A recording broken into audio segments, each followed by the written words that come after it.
Désiré, bonjour, comment vous allez? Vous allez bien? On va rester debout? Super, il n'y a pas de souci, on va rester debout.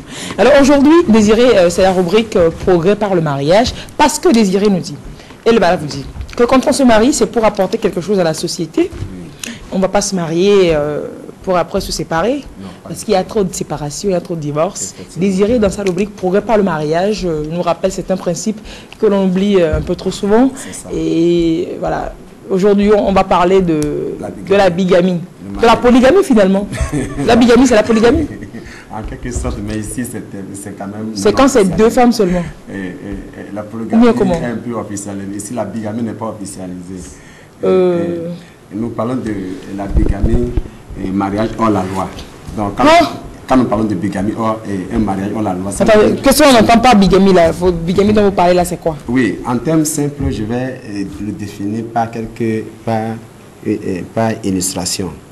Vous prenez un homme A qui se marie avec une femme B, sous le régime de Lomé, à la mairie de Lomé. Oui.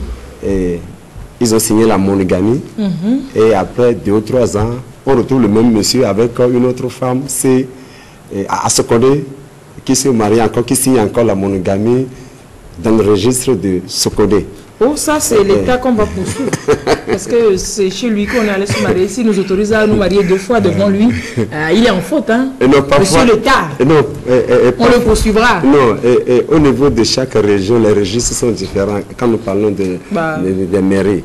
Et lorsque vous avez un numéro dans un registre donné, sous un mariage de monogamie, vous n'avez plus droit d'aller vous faire encore enregistrer ou officialiser notre mariage monogamie dans un autre registre. Si vous faites ça, nous appelons ça un mariage hors la loi, ce qu'on appelle la bigamie. C'est-à-dire, la bigamie consiste à ne pas faire un mariage avec une femme en signant la monogamie, et vous prenez votre plein droit d'aller encore signer la monogamie avec une autre femme dans un autre registre, dans une autre ville. Ça arrive. Il y en a plein. Le gars n'a qu'à signer polygamie et puis pas en tant qu'il veut. Non, au départ on se trompe, on dit qu'on s'aime et puis on va signer monogamie. Oui, tout à l'heure, lorsque nous allons avancer, vous avez remarqué que c'est après tout que les gens se rendent que bon, si je savais, j'allais signer la polygamie. Quand votre mari vous dit on va signer monogamie, il faut dire, maintenant, en profondeur aussi, quand il y a des femmes qui n'aiment pas la polygamie, quand tu dis que vous allez signer la polygamie, le mari ne sera pas. Donc, aucune femme n'accepte pas ça. Souvent, la polygamie, la fois passée, nous parlons de mariage recomposé. Dans certains domaines, certaines femmes acceptent la polygamie parce que quelque part, l'autre mariage n'avait pas marché. Bon, on veut coûte avoir une couverture. Bon, puisque l'autre a signé la polygamie, mais fait une proposition, bon, j'y vais, bon, ça va. Mais la première femme légitime, avant d'accepter d'aller signer la polygamie, attention, ça fait réfléchir. En tout cas, c'est ce malin-là. Parce que là, tous les monogames, là, officieusement, c'est des polygames. Bon. C'est un débat dans lequel on ne va pas rentrer parce que, chers messieurs, on vous aime beaucoup. Donc, ici, nous parlons de la bigamie, un mariage hors la loi, parce que la loi n'accepte pas ça. Ce n'est pas accepté par la loi. Au niveau de la loi a refusé ça.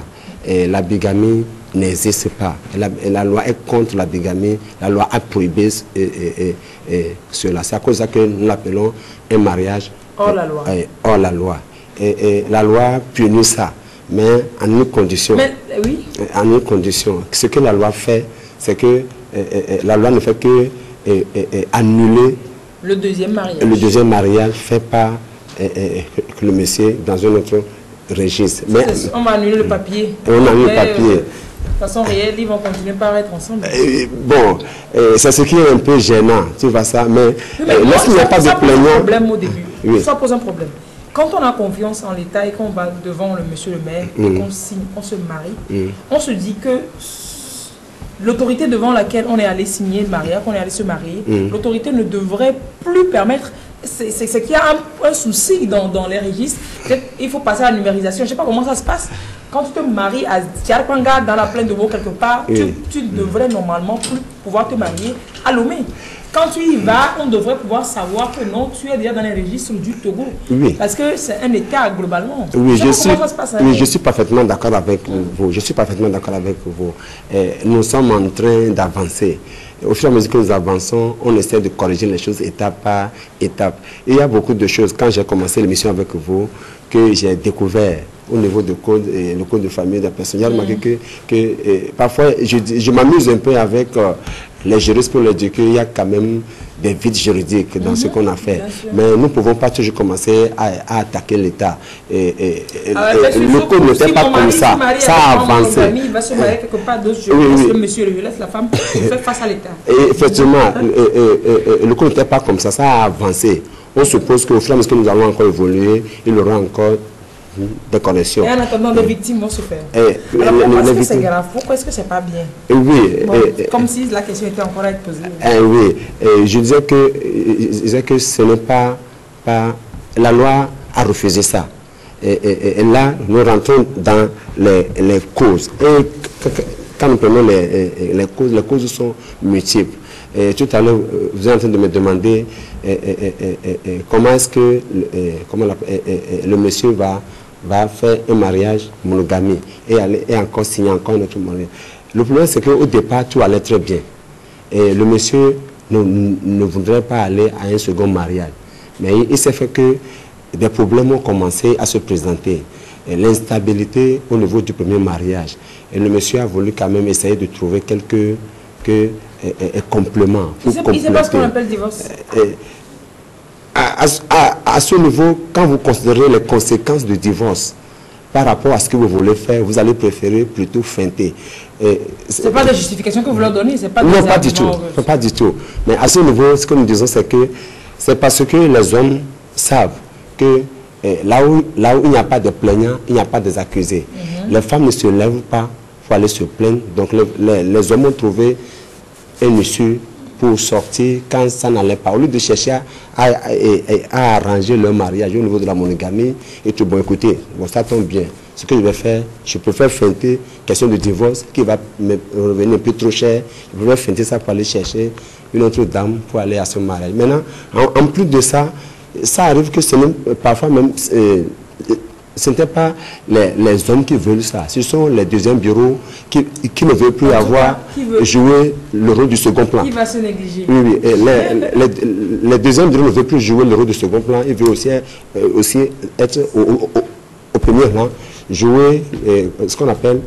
Elles aussi veulent devenir madame, s'afficher, essayer de se montrer que nous aussi nous sommes mariés. Donc, quelque part, si jamais... la grossesse arrive dans cette relation, elle sera hors mariage. Ce qui se passe, les femmes la poussent, les hommes à aller faire mariage bigamie avec eux. Qui va les convaincre de ne plus faire ça?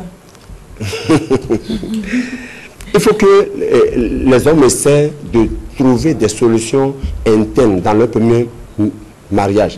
Quand le problème se pose, au lieu de chercher à aller commencer à sortir avec une autre femme qui va essayer de vous obliger à aller faire la bigamie, on peut trouver une solution pour régler. C'est que les hommes ne veulent pas régler le problème du premier mariage. Ils fuient. On fuit les problèmes. On dit que bon, la femme qui est au foyer devient un peu trop perturbante, ça commence à me déranger, je n'arrive pas à affronter. Comme ça que tu étais. Voilà, avec des thèmes comme ça, les hommes commencent à fuir.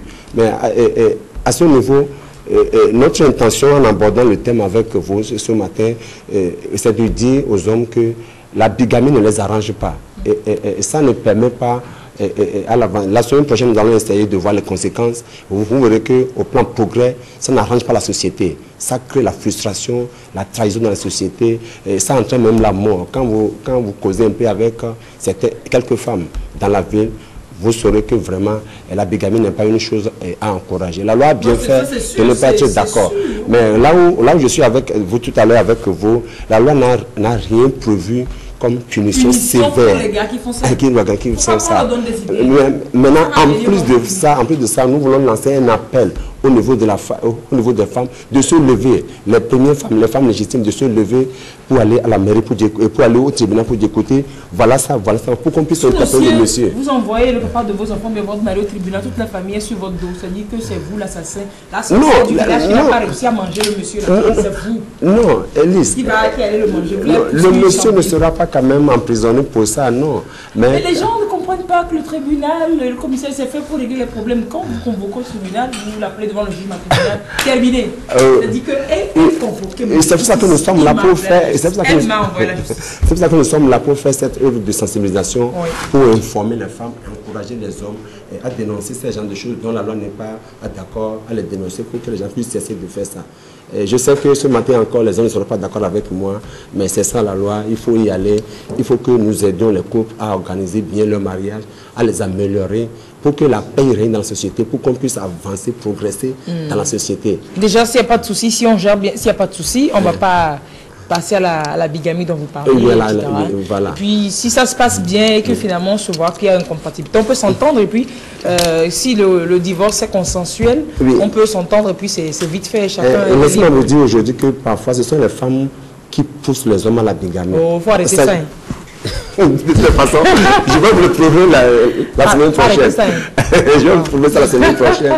La semaine prochaine, nous allons essayer de parler sur les conséquences de la bigamie. Super. Okay, merci Désiré, beaucoup. merci beaucoup. Hein. Merci. Nous allons demander aux gens de réagir pour nous donner plus d'informations, pour qu'on puisse savoir si vraiment ce que nous sommes en train de faire, si ça les apporte du bien ou pas. Oui, important. Directement, vous contactez Désiré, rapidement, le numéro 90 23 25 27. 90 23 25 27. Ou alors sur le numéro de Mbala, 93 12 03 03, WhatsApp, Facebook, SMS, appel, mais pas de bip. Voilà, c'est ça. Et puis, on est ensemble. Merci bien. Merci et très belle journée, Désiré. À samedi prochain.